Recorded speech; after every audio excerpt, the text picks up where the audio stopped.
everyone, my name's Connor, and today I just want to tell you a story, which is my story and my road to where I am today. And it's really nice that I can actually share this with you, even though we're not together in person. So I hope that you are blessed by this. I hope you enjoy these next few minutes. So yeah, as I've already said, my name's Connor. I'm 23 years old and I'm originally from Birmingham, hence the slight accent. But for the last 15, 20 years, however long now, I've been living in Staffordshire in a nice little village called Orrewas. And you may recognise me from The Sense. I was the bass guitarist, so some of you I may have even met when we came and visited earlier in the year. But I haven't always been a Christian. So I was born, as I said, in Birmingham, but actually into a non-Christian household. And it wasn't really until I left Birmingham at the age of 7 that Jesus really first came into my life. My mum met a new friend at my new school, and she was a Christian, and she taught her about Jesus, and then that came down to me as my mum became a Christian. So I guess I kind of, from the age of 7, grew up with the values and grew up with sort of basic knowledge of who Jesus is and what being a Christian is all about. But if you fast forward about 8 or 9 years, this is where the story really begins. So I was looking for a part-time job. I was in school. It was probably about year 9 or 10 at that point. And I just wanted some extra money, I guess, some pocket money just to spend on whatever rubbish I was buying at the time. So I joined a place called Whitemore Lakes. Now that is an outdoor activity centre very close to where I live. And I worked there for over 2 years and had a really nice time. But it was there that I met one of my great friends, Eduardo from Brazil. So the centre actually did like a volunteer program. So every year there'll be a new batch of volunteers from all over the world who would come to work at Whitemore Lakes and learn English and just get some work experience. So it was through that program and working there that I met Eduardo. And we became really good friends over the year. We spent a lot of time together, and the year passed really quickly with him actually. But when it came to his time to leave the UK, he just told me one day that he wanted to talk to me about something. And he said that his sister had seen a picture of me and him on Facebook and that she thought I was attractive. So he actually wanted me to talk to her after all of that and add her on Facebook and start a conversation. If I can be honest, I really didn't want to. I couldn't really be bothered. But I did the honourable thing and I messaged the very beautiful Brazilian girl and added her on Facebook and spoke to her. Not a really difficult thing in the end. But turns out she didn't speak a word of English. I didn't speak a word of Portuguese. So what followed was about 10 months of really weird Google translated conversations. But at the end of the 10 months, we actually decided we quite liked each other and ended up starting a relationship. And about the time that Eduardo left England, I left school myself, and I'd been working at a bank for a little while. So when we get to the next part of the story, so January 2017, I'd actually been able to save up a little bit of money, and I went over to Brazil to visit Sarah for the first time. I hadn't been anywhere before in my entire life by myself, let alone abroad, so going to the complete other side of the world was a bit of a challenge. But thankfully she turned out to be a real person. She existed, and we had a great 2 weeks, and that was that. 10 months later, going through it quite quickly, but 10 months later we were still together and it was her turn to come to the UK. We had agreed 1 month visit. She was going to stay at the house and we were going to get to know each other and see if we actually liked each other for 1 month. But she bought 6 months. 6 months was the flights that she bought, so she was here for quite a while. So this is October 2017 now.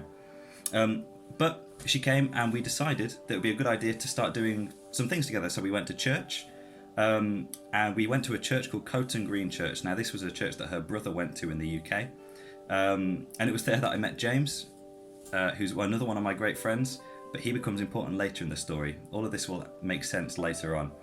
But me and James met each other. He was part of the worship team, and we sort of made a little mutual connection because he's actually from Argentina. So our South American interests, I guess you could call it, meant that we got on quite well from the get-go, really. But I also decided that me and Sarah should do an Alpha course together. So you might not have heard what that is, but an Alpha course is basically like an entry-level Christian course where you can just go and ask questions and learn the basics, really. Or even if you're a person who's believed for a long time, you can go to strengthen your faith. So I did that, not really for myself, but as a nice couples thing to do, more than anything. And it was here that I met another person important in my story called Laurie. Now, Laurie went to a church in a place just down the road from me called Life Church. Surprise, surprise, after a month of Sarah being in England, we decided that we were fed up of each other, and that actually we didn't like each other as much. So we broke up.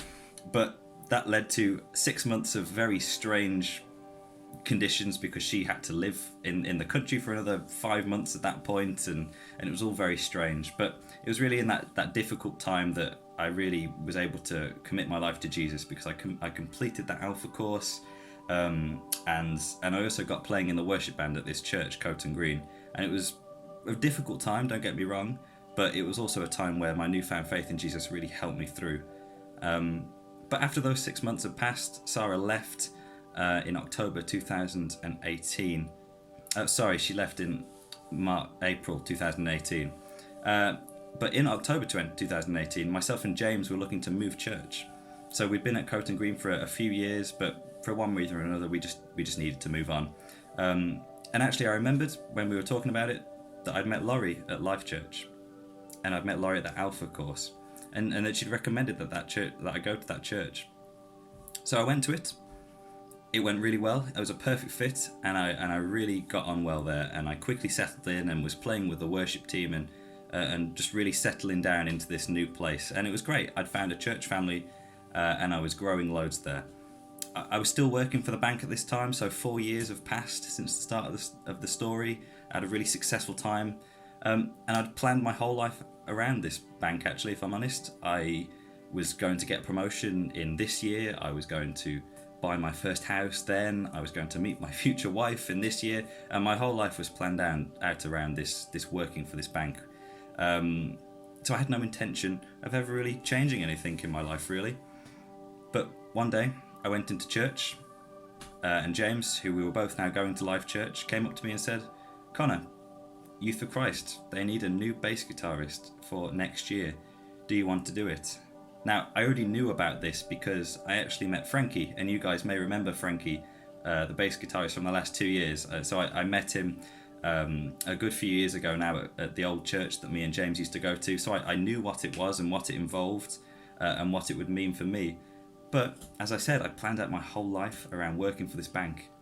How could I leave a well-paid job and sacrifice my plans for a house, sacrifice my plans for a wife, for a promotion, things like that, and basically volunteer at an organisation?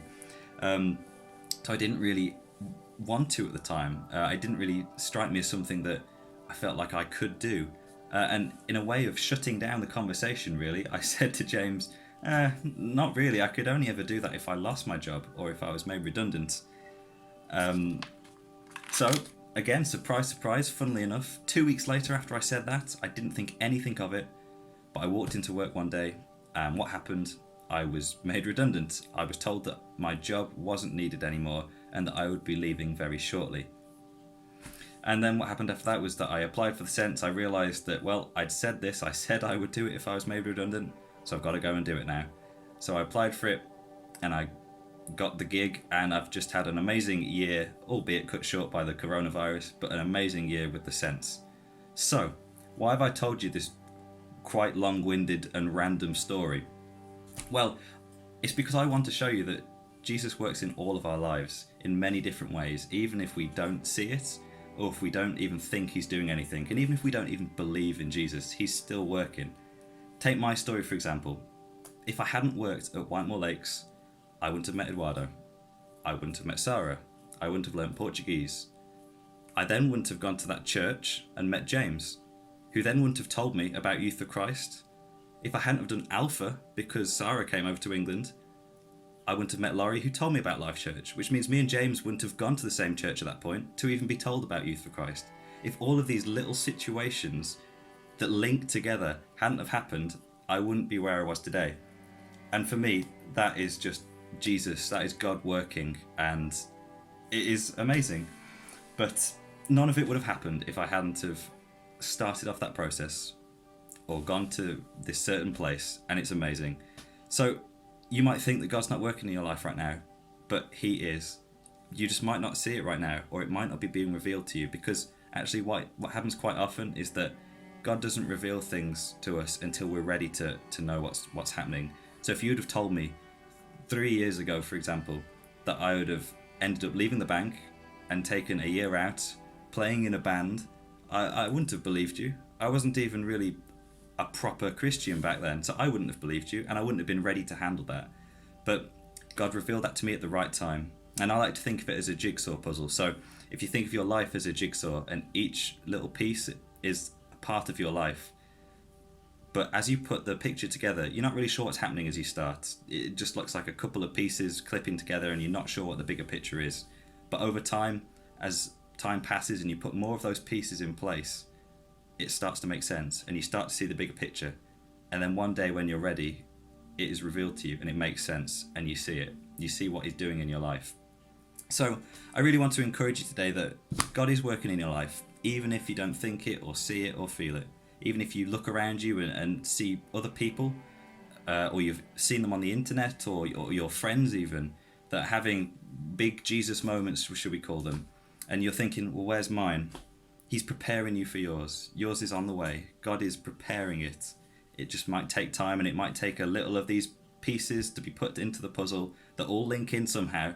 For example, with my story, if you were to put all of those situations together and link them all up, it would just be a complete mess of lines, and it wouldn't look very nice. But sometimes that's the way God works. And with time as it passes, it becomes clear until one day it makes sense. And you may even look back in your life in the future, and you'll find a puzzle piece that says Liv'it 2020 or Virtual Liv'it 2020. And actually that will be one of the main pieces in your journey with Jesus, that one day another piece will be put in place, and there it is, God's plan for you, and it makes sense. So I hope that was helpful and beneficial for you.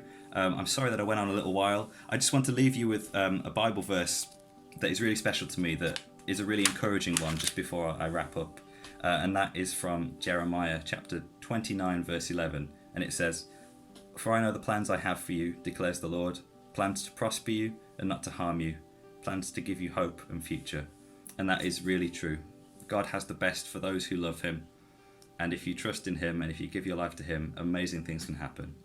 So I hope you have an amazing rest of this virtual Liv'it, and I hope you'll stay safe. It's a shame that I couldn't be here in person to see you all again, but who knows, maybe we'll see you all again one day.